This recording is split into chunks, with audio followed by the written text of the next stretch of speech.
Hello YouTubers, Hammy Technoid here, and I am back in the not so quiet man cave because there's still girly things on the wall.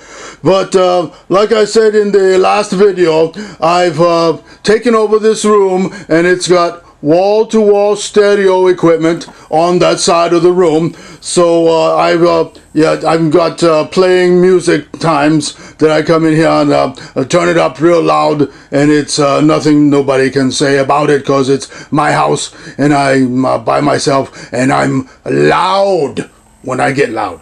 So there are some changes, as you might see. I retired the Infinities. The RS6s are moved over to the side there. That's them. They're facing the wall there. That's the back of them. And I've replaced them momentarily or maybe permanently, I don't know, for these little mid-ranges that are, there's a 2.5 or 2-inch mid-range, and what I did is I gutted a small bookshelf speaker, took out the woofer, took out the tweeter, and you see all I've got is this little thing here. There's a cover up where the tweeter was. It's not even an acoustic thing, because if it was, it would flex its way out and it doesn't fall out or move at all. So this one is a mid-range that runs from 500 hertz up to 2K hertz, and the woofer below is from 20 hertz there to up to 500 hertz. A little bit higher frequency range than I would normally like for a woofer, but this is a good woofer and it can handle it. If you notice, the styrofoam, the acoustics foam that was in there before blocking the holes is gone. I have patched the holes. There is real wood in there. See? Real wood I did for both the mid-range and the tweeter. They have been removed. See, that's one that's out, and there's another tweeter that was out. So now the speakers are totally removed, and that is just a woofer cabinet. And there's the mid-range again, and there again are my ESS Heil Air Motion transformers, the Optimus Prime of tweeters, I say, because they are so clean and bright and brilliant and sweet sounding and delicious to my ears. So today I'm going to play some music on the speaker systems here and through the amplifiers. Oh, and one more thing I wanted to say. The next time that I make a video, probably this amplifier here, this little Carver Cube, the 400T, is going to be moved away to a different place, and I'm going to replace it with a Carver M0.5T.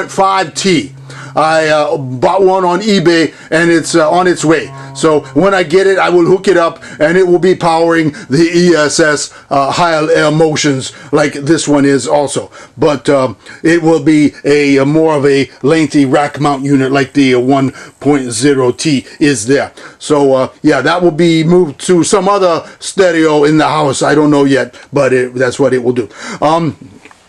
And that is my newly modded C1 Carver, and I'm still enjoying the sound, beautiful sound from that modded preamp that I did the op amps and the capacitor changes. So what I'm going to do now is I'm going to play some music that I produced. It's my own music, so YouTube can't say, hey, Hammy Tech, you can't play that music, it belongs to somebody else. This is my music, I'm going to play it. So YouTube on you, because thank you YouTube, you are good to me.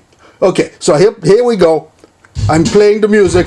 That is a song that I wrote, and what I'm going to do now is switch some buttons on my stuff here, on my equipment, and you can hear the difference, okay? So right here is the SAE parametric equalizer, and first off I'm going to disengage it. Yeah, now you heard the difference there. That was the difference. It is without the SAE engaged, and there it is back in, okay?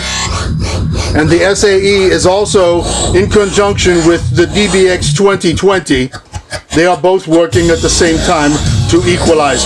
Now, on the DBX 2020, I can switch off the real-time analyzer display to just show the EQ.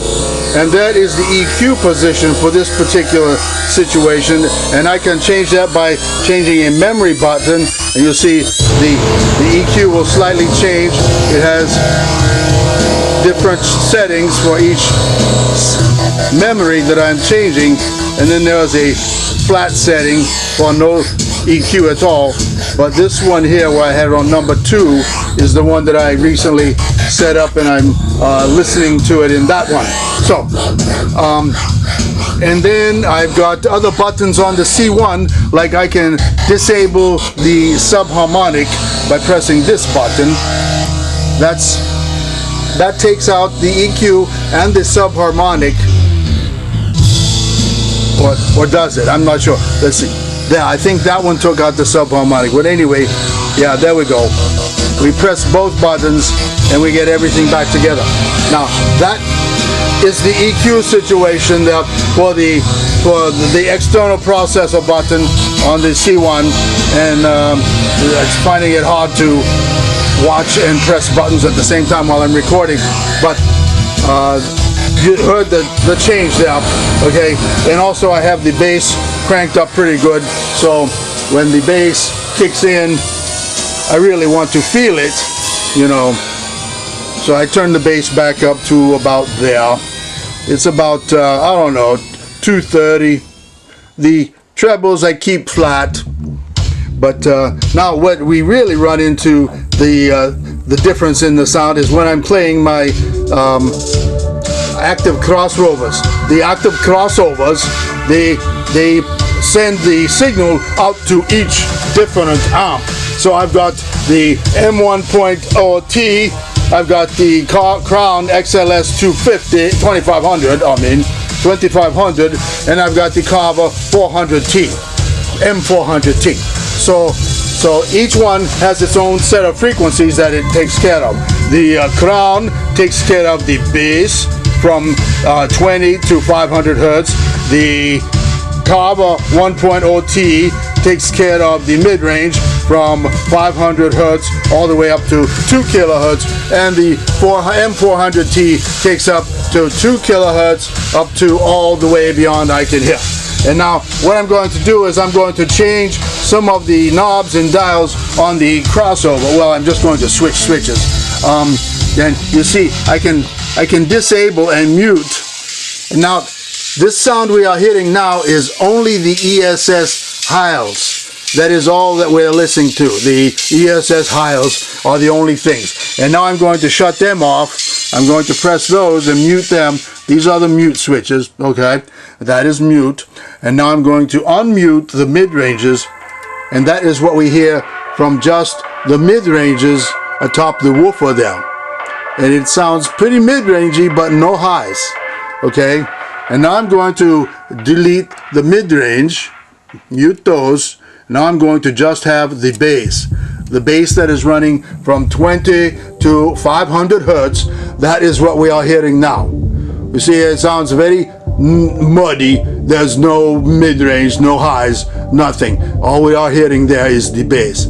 So that's why when you blend in the sound, everything needs to be balanced, and I'm going to bring back in the mid-ranges now. And there's more mid-range, but still not quite there.